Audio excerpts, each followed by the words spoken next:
What about the Cowboys and Cooper Rush? What do you think? The right time to reinsert Dak is into that equation? Listen, you might not like this because most people don't, and I guess I'm an Eagle guy, but Cooper Rush is quarterback one. Yeah, I'm gonna say it. Listen, the same thing that happened to Dak before, right, where he took over for Romo, could potentially be the same thing that happen to him.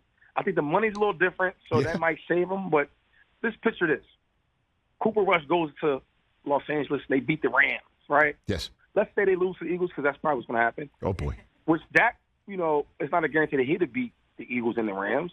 So it's like, when do you think is a good time to put him in? Because then when you put him in, America's favorite team, and this dude doesn't play well. He has the same performance he had against the Bucs, 130 yards, no touchdowns, interception, putting only 3 points up. They lose that game. Dallas fans are like, hey, man, put Cooper Rush in.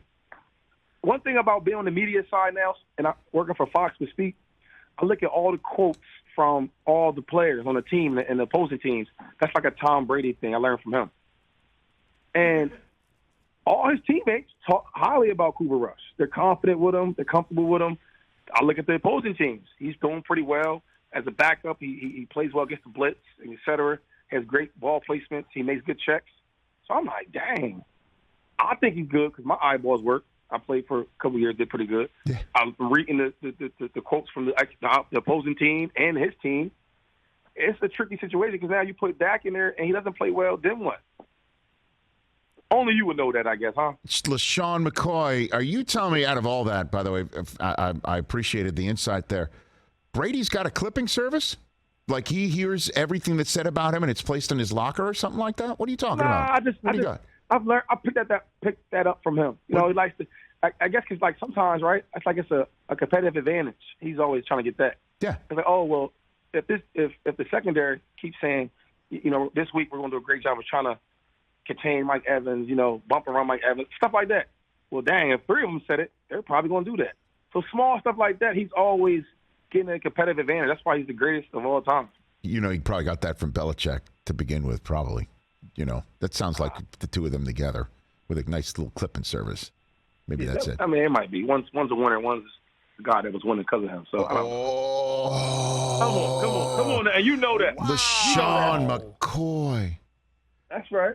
That's the truth. Wow. So Belichick wouldn't be Belichick without Brady? You don't think so? Absolutely not. You telling me you think Bill Belichick will be the same without Tom Brady? Look at it.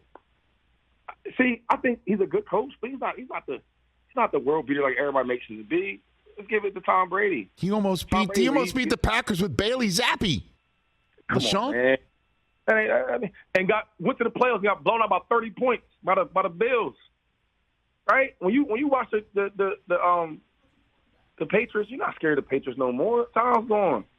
Listen, I'll say this. Yeah.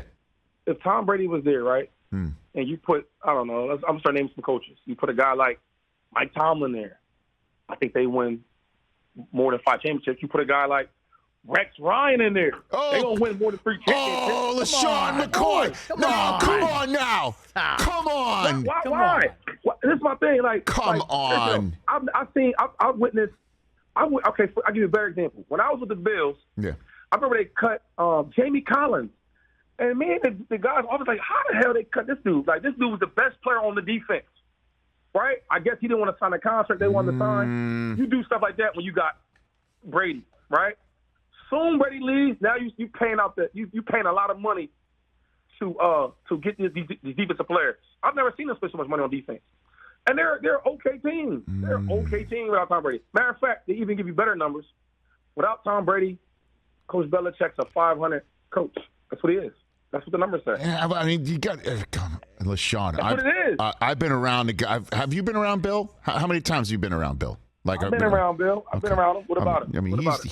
I mean, he's next level. I mean, look, I know you could say that without Brady, he might not have won as many games or championships. You could say that about. What could you say that about, Shula without Greasy? Could you say that about anybody that's had a quarterback who's generationally brilliant? I don't know, man. Tom is different than anybody we're talking about. I right? understand, and I love Brady just as much as the next guy. But when you went Rex Ryan, that's where you lost me. I got to be very honest with you. As a diehard Jet fan, you lost me on that one. Do you think that? Come on. The Patriots will ever win another championship? How about that's a better question? Well, if they win the Patriots for another 20 years, will they win a championship? Yes. If you gave them 20 years, I would say yes to that. You would say no, obviously. Do they win a playoff game? How does this work on Fox Sports 1? Do we just agree to disagree and that's it? Or because, again, do we just disengage? You know what I love about Fox? Yes. They let me be who I am. And, because people are like, oh, you can't say that about Bill.